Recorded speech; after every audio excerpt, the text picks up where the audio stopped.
to day 2 of CT Global Summit 2024, and today I'm joined with Gomathi.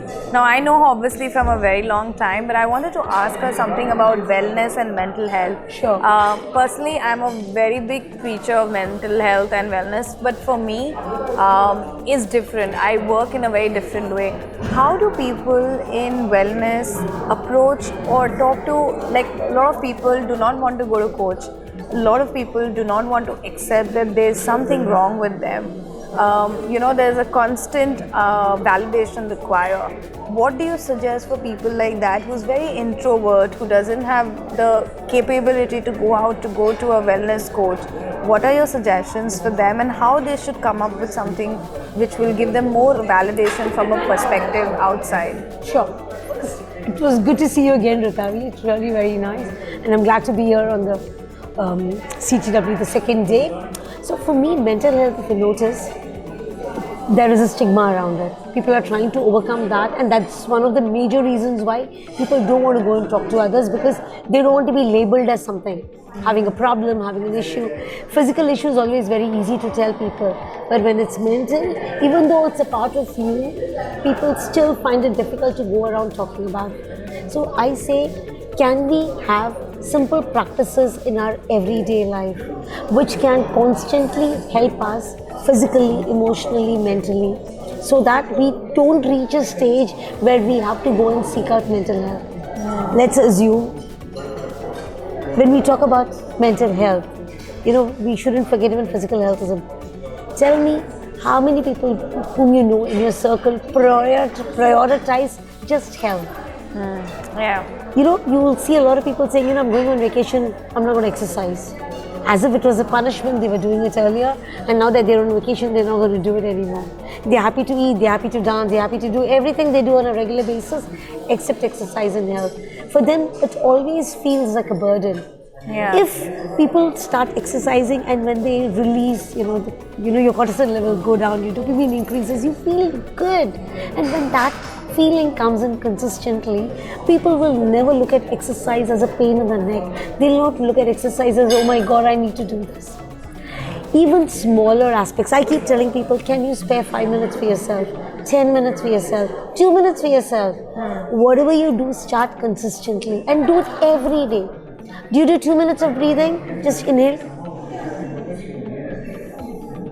Just one deep breath can make you feel a bit calm. Imagine doing it just for 2 minutes. You're doing 10 breaths. And do this 10 breaths every single day. Any action, if you do consistently. And I realized this after I was sick for 6 months almost. I had got pneumonia, and I decided to take up yoga. And I went to Rishikesh to learn yoga. And I can really say that 2 months that I spent in yoga, doing nothing, just doing yoga, learning, understanding the history. I'm not someone who can do slow breathing. That doesn't work with me. I still can't meditate. I'm still very bad at it. But I did see a huge difference in my concentration level, my work, and I came back after 6 months back to work, which was a huge difference for me. So I totally agree when you say that, doing something consistency does not require a lot of effort. But that brings me to second question. It's very easy said and done to meditate, to breathe, to work out, but the life gives you so many changes in your consistency is just not there. You want to do it, but you don't know how to maintain a consistency. So what do you suggest in wellness? How can you do consistency? Okay, so one of the tips I can tell you, my morning routine. So like you said, initially I couldn't meditate. See, why can't you meditate? Because our mind is filled with millions of thoughts.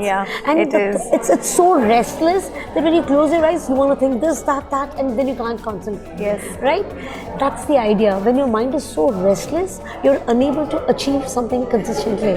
When your mind is clear, your mind has that sharpness and alertness, you can achieve a lot of things. So one of the easiest ways is when you wake up in the morning, see, the moment you get out of your bed and you go when you start your day, that's it. You don't know when you have the time to do something. So I say, the moment you wake up, sit on your bed, don't get out of your bed. Sit on your bed for just 1 minute. Sit on your bed, and your mind is at most at ease because you've just woken up. And if you start your day with just just twice, and say, be thankful, or just say a prayer of gratitude. Say a prayer of thankfulness. Just that's it. That's it. 1 minute. Start your day with that. Imagine, starting your day saying, oh my God, I have to do this, I have to do that, I have to do that. When you just take those 2-3 deep breaths, and it's not much. I say don't get out of bed. The reason why I'm insisting again, don't get out of bed, because the moment you get out of bed, you're thought of the 50 million things you need to achieve that day. Yeah, I think that's what I'm going to do. As soon as I get up from the bed, the first thing I do is check my phone. Same. And then I see my phone and I'm like, oh my God, I forget to do these things. So pretend you're sleeping for the next extra 1 minute. Yeah. And 1 minute, it's 60 seconds. It's technically not a lot of time, but for your health, even 60 seconds I'm saying is good. Just start with it. So start your morning routine with at least 60 seconds is That's what it. Gomathi is saying. So Yes. that could be the tagline. And my last question, that you've been here with us, what do you think of the summit? And how did you enjoy it? How was your panel discussion? What are the kind of people did you meet here? And what are you taking back from the summit? Okay, actually when I came in here, the variety of people I met was just genuinely fantastic. Health and wellness, HR professionals. I spoke to some leaders in the sense as their coaches, and each one added so much of flavor that I can't say I took back one. I think I took back at least about 5 tidbits back. Even in my panel discussion on mental health, speaking to my co-panelists was eye-opening. I'll tell you what, nobody knows everything. Yeah, right? absolutely. And when you keep your eyes and ears open, there is so much learning going around. You can pick up so much from, like Neetu's, like Munir's session, like the women empowerment which was done, which was co-panel. Right now with HR policies, which was, moderated by Tripti. Everywhere. There is just at one point which people add, look at this, or look at that. And that adds value. You suddenly realize, oh, I didn't know this, or I could have implemented it. Sometimes it's not just the awareness, it's the engagement part also. Yeah. When they say how it can be easily done, you realize it's not all that very tough. So for me, the summit was fantastic, and I'm so looking forward to come again. Yeah, so we'll be very happy when you join us for the 3rd edition, which is going to be live very soon. And thank you so much today, Gomathi, for joining us. Thank you so much, Ratavi, for talking to me and connecting.